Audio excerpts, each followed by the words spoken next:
My thoughts on this are, why do kindness and competence have to be two qualities that are mutually exclusive?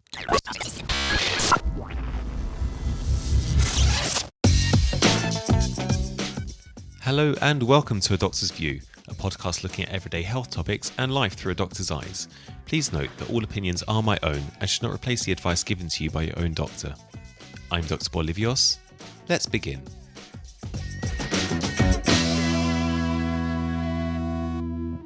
Hello everyone and welcome to Doctor's View.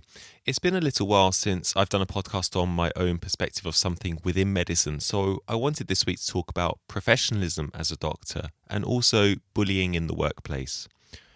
I've noticed quite a few Twitter posts and conversations relating to what doctors should wear at work and also the different sides of the discussion. Some people are saying that it makes no difference if a doctor is more casual. If they're a good doctor, that's all that matters. And others are saying that a doctor should be smart, be it shirt, tie, blouse and skirt, and so on. I have a very firm stance on my thoughts on the matter. I'm of the opinion that doctors should be smart, as in formal smart. So I will always do my best going to work with a shirt and tie. Now, I often get teased a little from people, in a nice way I might add, about the fact that I go in wearing a shirt and tie only to change into scrubs a few minutes later. And yes, I can see their point. And my views on this are mainly for those working on the wards rather than theatres or A&E. But I do try and see patients say for an elective theatre list before I change. So for me, it has value. And my views on this are perhaps old-fashioned, but I feel that we are professionals and we owe it out of respect and courtesy to our patients to dress like professionals. And I believe the difference can be quite profound. So anecdotally, when I started my first ever job on a ward, I always dressed formally. I would roll up my sleeves, tuck my tie into a piece of the powers that be, and I did so every single day. And the trust I was working with for at the time, they had introduced a polo shirt for doctors to wear on the ward. They had a plain colour and they had the trust logo on one side, a small logo on the other that said doctor. And in my opinion, they looked cheap and nasty. But I bought one and decided after a few months of dressing formally to give it a go. When I did, I noticed quite a change in patients' behaviour towards me, and not in a good way. It went from being complimented and thanked one day by a family for taking time to explain everything that was happening to their relative. That was when I dressed formally with my tie. To being asked by another patient and their relative if I was actually a doctor when I was wearing the polo shirt. And this was despite introducing myself as a doctor, having the word doctor on my polo shirt and a stethoscope around my neck. Now, I understand this was only one example, and I may have been questioned if I was actually a doctor, even if I was dressed smartly. But I genuinely felt that it was what I was wearing that really impacted the situation. And the whole time I was wearing this polo shirt, I just didn't feel comfortable for me. And I went back to wearing my shirt and tie the next day, and I never wore my polo shirt ever again. Actually, I lie. I did wear it again, but not in the hospital. It turns out it makes a very good DIY and painting top. And there have actually been a large number of studies in the past where photos of doctors were shown in white coats, shirt, tie, blouse, skirt, scrubs, and also t-shirts and casual wear. And the majority of studies showed that patients preferred doctors in white coats, followed by formal wear. And one of these studies even showed that white coats instilled the most confidence in 76% of people, with only 4.5% actually choosing those in casual wear. And yes, there is an argument for approachability and compassion. But the way I see it is, surely any reservation that a patient may have on a doctor's compassion can be dispelled with demeanour, body language, and of course just verbal skills. And of course it could be argued back that any reservations about a doctor's professionalism could be dispelled in the same way. I just feel that it's harder to achieve this once a patient has made a judgment on you. For example, when I was at med school, the bare below the elbows rule came into force, and for those outside the UK, it's essentially a rule that we must have our sleeves rolled up and not wear watches, jewellery, etc. for infection prevention, despite there being absolutely no evidence that this works, by the way. I remember a patient, an old lady, and she was having an argument with a consultant because she wouldn't believe that he was a consultant. And her argument was that consultants wear suits, not rolled up shirt sleeves. And I know that's an extreme example, but it did happen, and it shows that it is important to some patients what people wear in terms of identifying them. And I know I'm not alone in this way of thinking. I was stopped by a hospital worker the other day, someone non clinical, and she said, "It's so nice to see that you're wearing a shirt and looking smart. When a doctor wears jeans, I don't think they're taking their job seriously, irrespective of how good they are. You're a professional and you should look like a professional." And they were her words. Now, I'm in no way questioning someone's ability as a doctor because of what they wear. But let's use this as an example.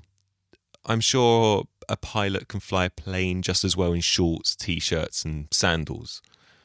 But would I think they were taking their job seriously? Probably not. And Facebook, for example, it's a company where you can wear whatever you want to work and be as casual as you want. They take pride in that. But when the CEO, Mark Zuckerberg, had to testify before a US Congress regarding a data privacy scandal a couple of years ago, he wore a suit. He wanted to be taken seriously. Another compelling reason why I dress smartly for work is because not only does putting on something I wouldn't normally wear outside of work prepare my mindset for work, but actually when I finish work and I come home and I change out of my work clothes into casual clothes, I know that's the time I can relax. It just helps me unwind and switch off for the evening. And on the topic of professionalism, another discussion that arises all the time is whether or not you should introduce yourself to patients by your first name or by Dr. So-and-so. Again, I have my views on the matter, and that is I always introduce myself as Dr. Bolivios. If a patient looks at my badge and calls me by a first name, that's fine. Of course, I'm not going to correct them. For this, I probably receive more criticism, say, than for my views on attire within the workplace. But I stand by my viewpoint, as I think introducing yourself as a doctor is very important. I think it's the professional and courteous thing to do. In the same way as I will always address a patient as Mr. or Mrs. Smith, unless they ask me not to. And the argument against doing so is that people often tell me that you're breaking down barriers and you're being far more friendly. My opinion is that there has to be a line, a doctor-patient relationship. The patient is not my friend. They're my patient, and they're someone that I have a professional obligation to and a responsibility to treat. My friends have my phone number and they send me birthday cards. So as for breaking down barriers and friendliness, I don't think the key to this is by introducing yourself as by your first name. You do so, as I said before, using your communication skills, your language, empathy, body language, and by being polite. In that regard, I guarantee if you've ever received a letter from a hospital or a GP, it will start off with "Dear Mr. Smith" or "Dear Mrs. Jones" and not "Hi Karen." It's just not professional. And I think that should be carried over in the way we talk to our patients on a daily basis.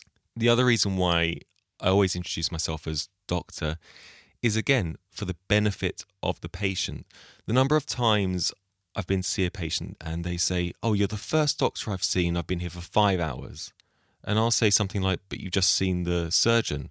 And their response will be like, "Oh, Jim, yes, of course. I didn't realise." I believe it's important not just to establish a healthy professional relationship, but also for the benefit of the patient so they know who they are speaking to.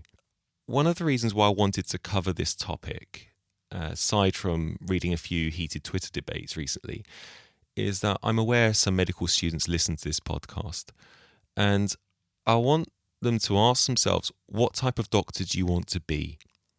I know you may disagree entirely with everything I've said, and that's completely normal. We all have different opinions, and what a boring world it would be if we all had the same thoughts and shared the same views.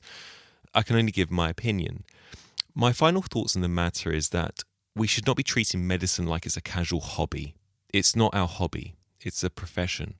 We should dress like a professional, act like a professional, and talk to patients like a professional.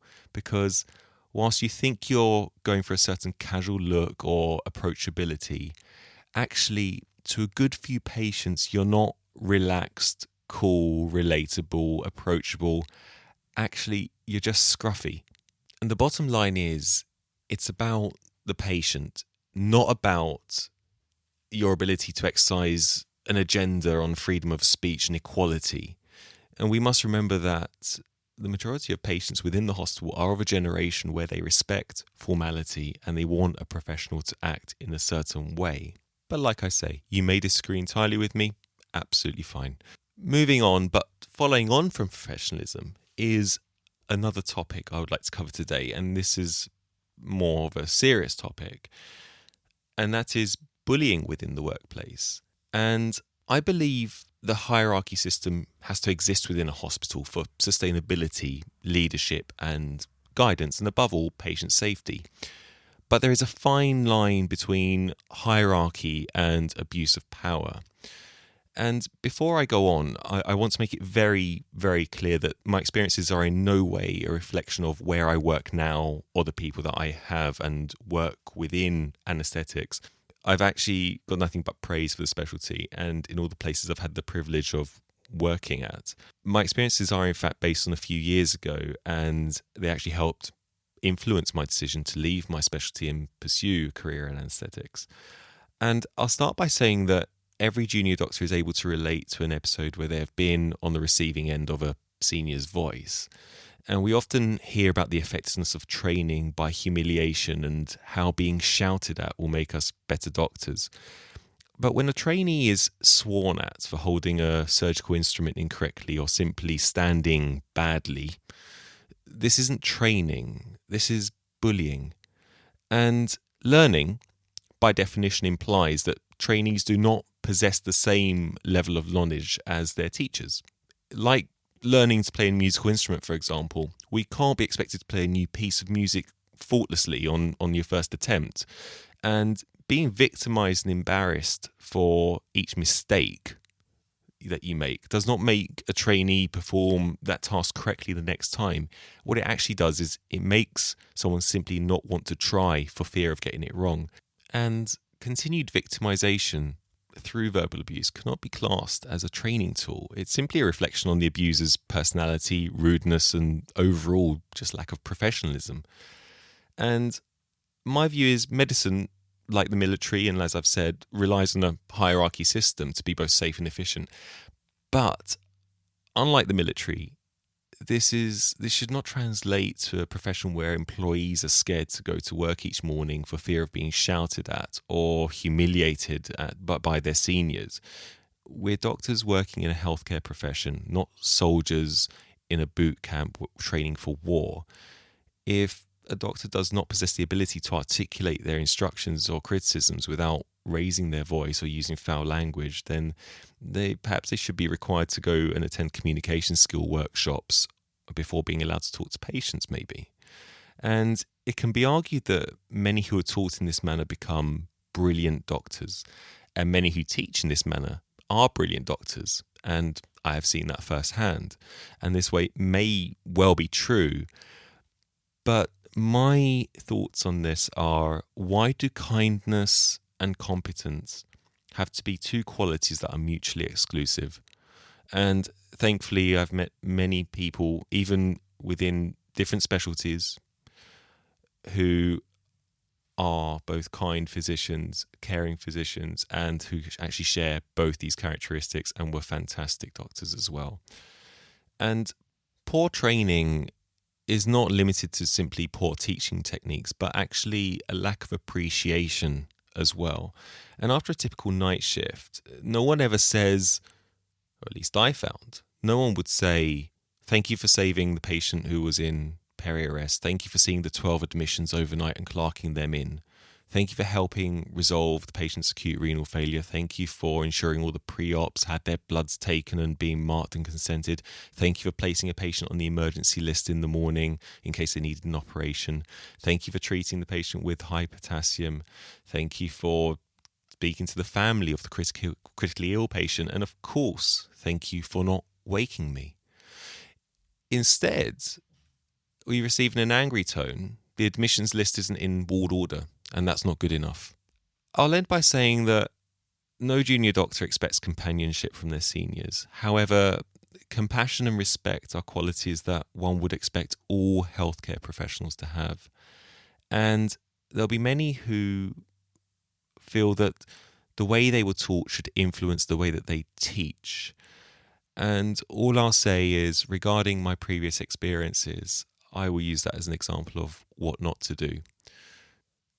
So if you are a senior clinician listening to this and wondering about your teaching techniques, all I can say from personal experience is think about the way that you talk to trainees, because it does influence their choices in life, and it does also influence their mental health status as well.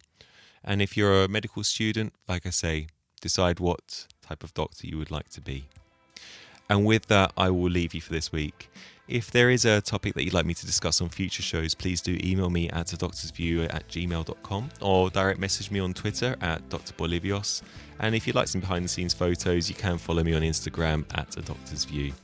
As always, look after yourself, and I'll join you again next time. I'm Dr. Bolivios. Goodbye.